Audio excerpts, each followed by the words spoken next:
Simon, if I have to admit to you what my internal beliefs are, I can tell you that even though I eschew organized religion, I have a sense that there is something like a God to explain all the stuff of the universe and mentality. So if I came to you as a friend, and I consider you a friend, who is an atheist, who feels sorry for my condition, Yes. what are the best arguments that you would give me to help me recover? Well, I think the best argument to help you recover, Robert, would be a version or versions of the argument from evil. It's always been a theological puzzle for anybody with the Judaic, Christian, Islamic, monotheistic conception of God, how he designed or permits all the evils of the world to continue. And we can rub our nose in how bad some of those evils are. The standard theological responses tend to be evasive, I think. Of course, you could just bite the bullet and say, well, he's not a very good God. Perhaps he was incompetent, perhaps he's an apprentice God, perhaps he's, as Hume's put it, perhaps this world is the first rude effort of an infant deity and the object of derision to his superiors and so on. So perhaps he's just not all that good. So you abandon some premise of the religious view. Failing that, you can say, but we don't know. Maybe the evils on this earth are some sort of part of a much better providential plan. Well, if you don't know, then you don't know. But of course, it's almost impossible, in fact, impossible, I'd say, to see how, the death of a child, the terrible malnutrition in Africa, whatever it is part of a good plan. You'd much prefer a deity to have a better plan if you can't manage better than this.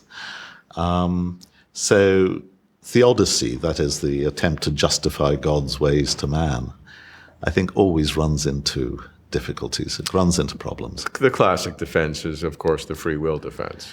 Yes, but it doesn't work because it's not true that all the evils that we are surrounded by are the result of our own free choice. People like pictures of the Garden of Eden in which the lion's lying down with the lamb. Well, biology will tell you the lion never lay down with the lamb. And we are not responsible for volcanoes, earthquakes, and so on. And the big shake-up, literally, of faith in the 18th century was the famous Lisbon earthquake. Mm-hmm. And the reason that was such a problem for believers was that it happened at 11 o'clock on a Sunday morning when the churches were full and the brothels, which there were far more in Lisbon, were empty. And it was felt that God really ought to manage things better than that. Are there any other arguments that you would give me? I've been filled by some philosophers explaining the problem of evil, so I've become dull to the argument from evil for atheism.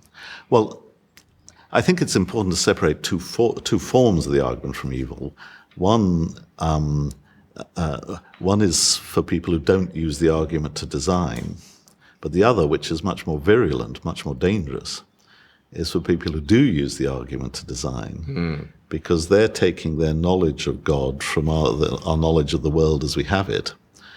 And if the world as we have it is visibly not all that perfect, far from it, then you cannot get a perfect architect, you cannot get a perfect designer as a consequence of a best explanation of an imperfect creation. So there's an inconsistency for people who go to God by using an argument for design and then having to deal with the problem of evil. Exactly. I mean, when the great biologist J.B.S. Haldane was asked what nature taught us about the mind of the creator, he thought for a while and then he said, well, he seems to have an inordinate fondness for beetles because there's about 500,000 species of beetles and there's only one of us. Well, look, I can make an argument that that's not a joke, that's the truth, and that the God is a God of diversity, and there's enormous diversity, and God built a system, maybe built it into the Big Bang, that enabled from utter simplicity of the Big Bang to have this unbelievable diversity that has emerged. Right. It still follows that he lets it happen. He lets some pretty terrible things happen.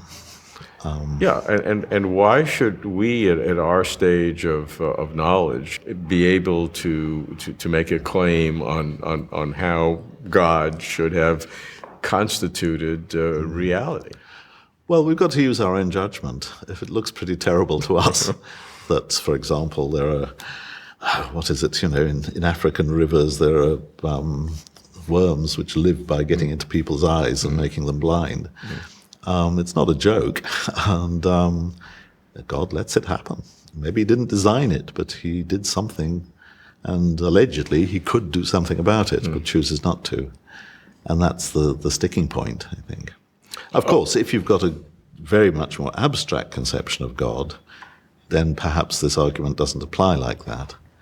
But if you're getting to God via design, I think you've got to bite the bullet. And you get a mixed and spotty world, you've got a mixed and spotty architect.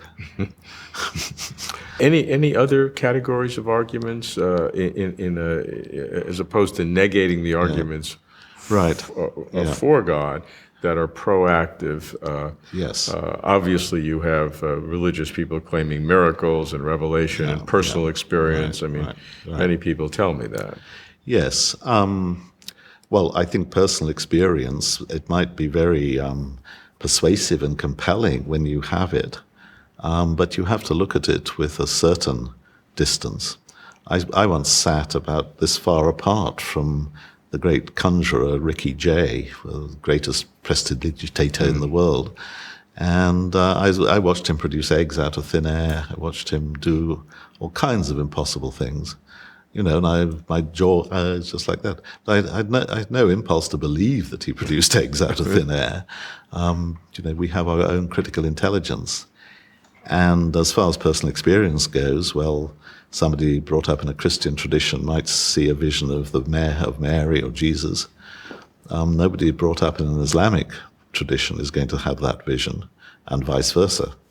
So basically, those visions are not going to be veridical. The incompatibility of different religions, which is so obvious, how strong is that in a negation of all of them? Well, I think if they come with an awful lot of theological beliefs and personal beliefs in the package, like that there's Jesus, there's Mary, there's Muhammad, and so on, then you can't have all of them. They deny each other's claims.